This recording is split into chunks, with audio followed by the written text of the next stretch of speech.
Hey there YouTube, Wrestling Optimus here, back with my review of AEW All Out.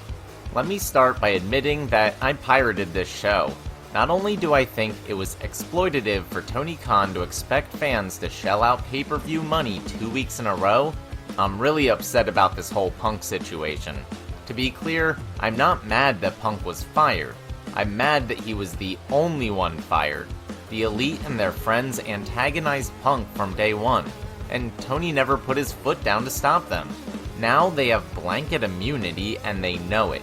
Keep in mind, if they can do that to the biggest star in the company, they can do it to anyone. And let's face it, if it's not Punk, it'll just be someone else. I genuinely think the Elite were jealous because they were getting outshined in their own company, and that's why getting rid of Punk won't solve the problem. The next time a talent gets super over, Kenny, the Bucks, and their buddies like Jack Perry are gonna go after that person too, and the cycle will repeat ad infinitum. It's interesting, in his speech before Collision, Tony talked about how his employees shouldn't feel unsafe at work, and I agree, but he's so blind and feckless that he doesn't even realize he fostered a toxic work environment for Punk and his supporters by letting the Elite run around backstage completely unchecked.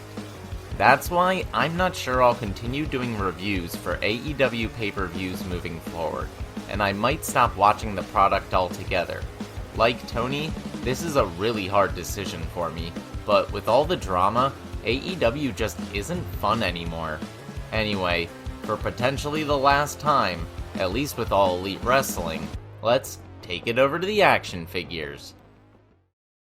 We start with the 0-hour pre-show hosted by Renee Paquette and RJ City. The stage looks really cool and different than normal, but the rest of the arena looks really dark. Anyway, first up is the 20-man over-budget Battle Royale, where the winner gets $50,000 to go to the charity of his choice. For some reason it starts with Tony Nese in the ring cutting a promo, so he gets tossed out first.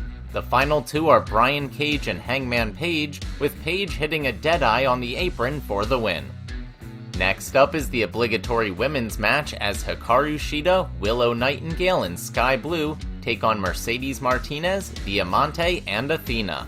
The babyfaces win as the hometown girl Sky Blue hits the code blue for the 1-2-3. We get another strange vignette from La Facción Ingobernable, where Rush explains why he had Dralistico and Preston Vance beaten up. I didn't understand this. And finally, Jeff Jarrett and company take on the Acclaimed and Daddy Ass with Dennis Rodman in their corner for the Trios titles. Sanjay Dutt comes out in a Detroit Pistons jersey and introduces his group like it's a basketball team. Daddy Ass comes out and says Aubrey Edwards will be the ref despite her history with Karen. Speaking of which, towards the end, Karen tries to use the guitar, but ref Aubrey stops her. So Dennis Rodman gets in the ring and hits Satnam Singh with it. Aubrey completely ignores this for some reason, as everyone does their finishers on Jay Lethal and the Acclaimed retain. Rodman joins in on a victory scissor party afterwards. The main card kicks off with Better Than You Bay Bay defending their Ring of Honor Tag Team titles against the Dark Order's John Silver and Alex Reynolds. MJF starts out the match and gets up to his usual shenanigans before getting a neck injury that's exacerbated by a chair shot. Doctors take him to the back, leaving Adam Cole all alone. Dark Order takes control with their new aggressive style, and even Evil Uno cheats. MJF comes back out clutching his neck, but gets the hot tag and runs wild.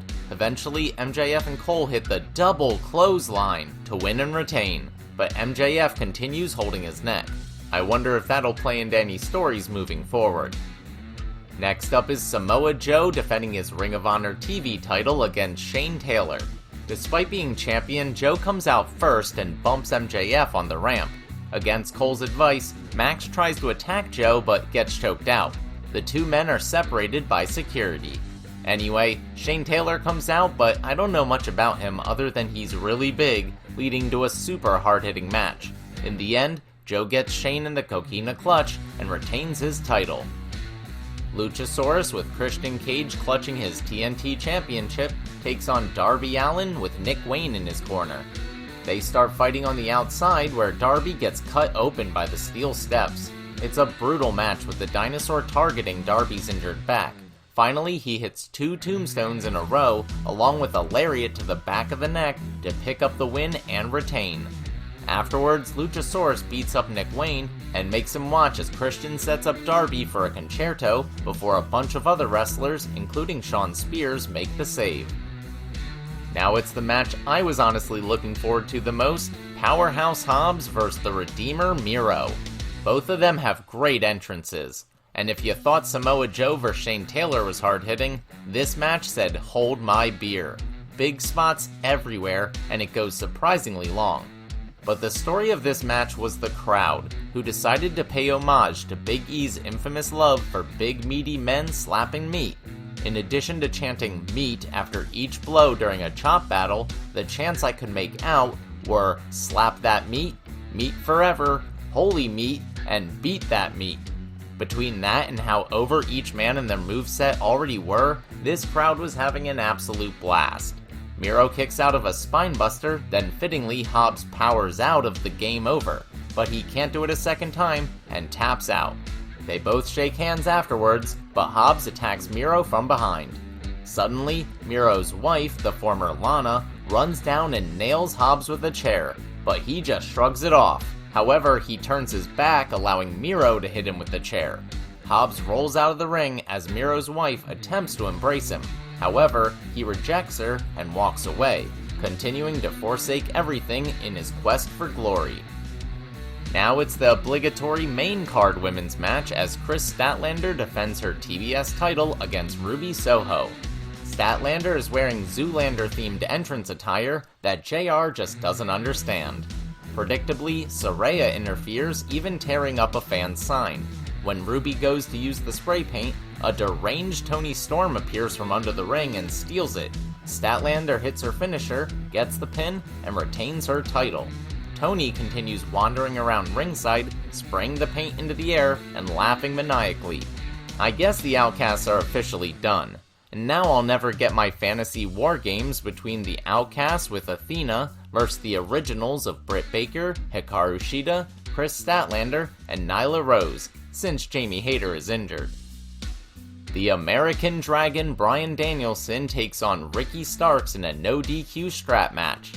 Ricky the Dragon Steamboat joins Excalibur and Nigel on commentary. It's the final countdown, and the crowd goes banana.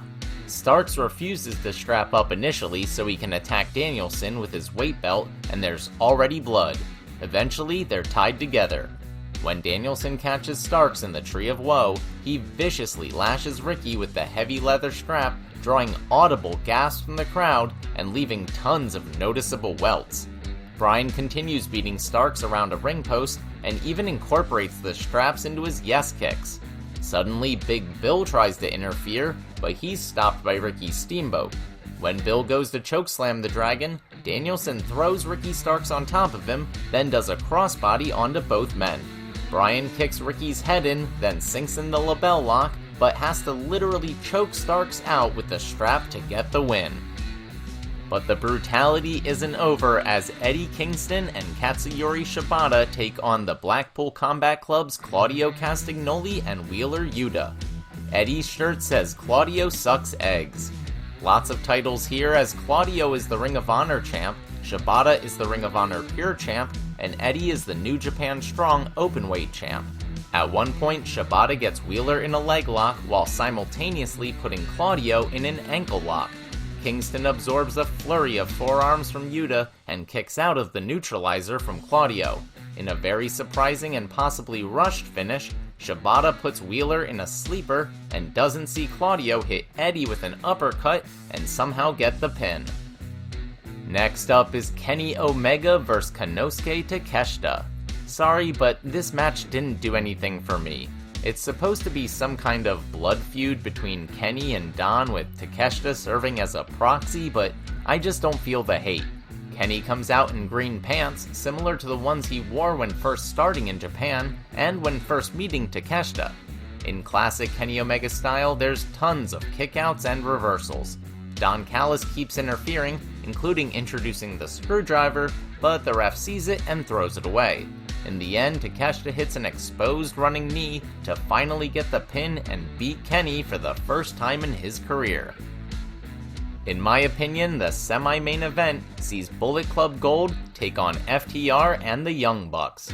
This being Chicago, the Bucks get a, we'll call it, mixed reaction. When Matt tags in for the first time, he plays up to the boos. But he doesn't have heel heat, he has go-away heat, and I'm not quite sure he understands the difference. Every single one of those boos and middle fingers represents a fan that will probably never buy a ticket again, and may stop watching altogether. You may have gotten their money today, but that well is officially dry moving forward. So laugh now, because when you're playing to half-empty arenas, you won't be. Anyway, back to the actual match.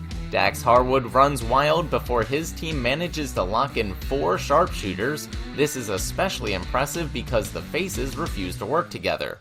Until Bullet Club avoids a big rig, only for Dax and Nick to pull one off together. Then Dax and Matt do a BTE trigger. But in the end, despite not being the legal man, Jay White hits Cash with a Blade Runner as the legal man, Colton Gunn, scores the pin for the Bang Bang Gang. Now it's time for the actual main event as Orange Cassidy defends his International Championship against Jon Moxley.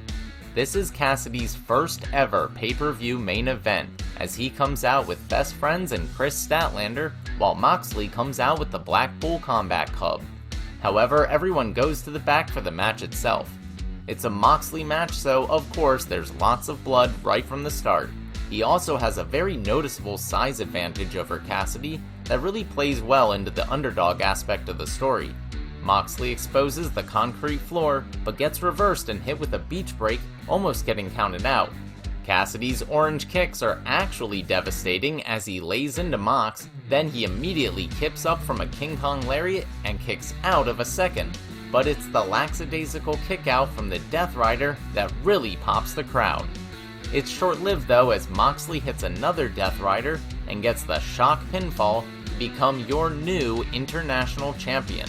The incredible reign of freshly squeezed Orange Cassidy is finally over, and the fans do not seem happy about it. My first thought was, neither of those last 2 matches sent the crowd home happy. You'd think with everything going on that Tony would have prioritized a feel-good ending. To paraphrase the movie Dodgeball, that's a bold strategy, Cotton. Let's see if it pays off for him. Spoiler, I don't think it will. Ignoring that, I must admit it was a really solid pay-per-view. Once they got over the initial shock of Punk not being there, the crowd really got into most matches. And once again, it felt like the talent made it their mission to make this show a success by sheer force of will, and in spite of all the backstage drama.